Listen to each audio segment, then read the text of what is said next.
Voici toutes les actualités Marvel qu'il ne fallait absolument pas manquer hier. C'est parti! Marvel Studios devrait bel et bien être présent au Super Bowl avec deux bandes annonces. La première bande annonce de Fantastic Four First Step et la deuxième bande annonce de Thunderbolts. Sony a officiellement retiré un projet Sony Marvel qui devait sortir cette année avec aucun titre à l'heure actuelle. Selon Daniel RPK, dans la série Daredevil Born Again, le personnage de Hector Ayala, donc le White Tiger, cohabiterait avec sa fille et sa sœur. Les deux personnages féminins dans les comics sont elles aussi devenus White Tiger, sachant qu'en plus que malheureusement l'acteur étant décédé il y a 1 an et demi, pourrait voir son personnage continuer au travers de soit de sa fille, soit de sa sœur. Lors d'une interview pour Esquire, un journaliste et Anthony Mackie se sont retrouvés en parlant de divers sujets, notamment de si Captain America, donc de Chris Evans, reviendrait ou non dans le MCU. Anthony Mackie a officiellement dit que Chris Evans lui a dit, ça fait des années qu'il entend parler de ça, donc. Et le journaliste a contacté Chris Evans, lui a demandé si c'était vrai ce que Anthony Mackie dit, et effectivement, Chris Evans a validé ce que Anthony Mackie dit en disant que ça fait des mois et des mois et des mois qu'il entend son retour au sein du MCU depuis Endgame. Il dit actuellement qu'il est content d'être à la retraite et qu'il ne reviendra pas. L'actrice Geraldine Viswanathan, qui est dans le film Thunderbolts, a réagi au moment où un journaliste lui a demandé si son personnage était bien Songbird. Elle a répondu comme quoi elle n'a jamais entendu pareille rumeur et que cette situation la met très mal à l'aise et la met dans un stress pas possible. Est-ce qu'elle a un peu leak son rôle?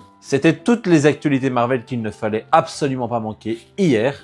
Portez-vous bien et surtout n'oubliez pas que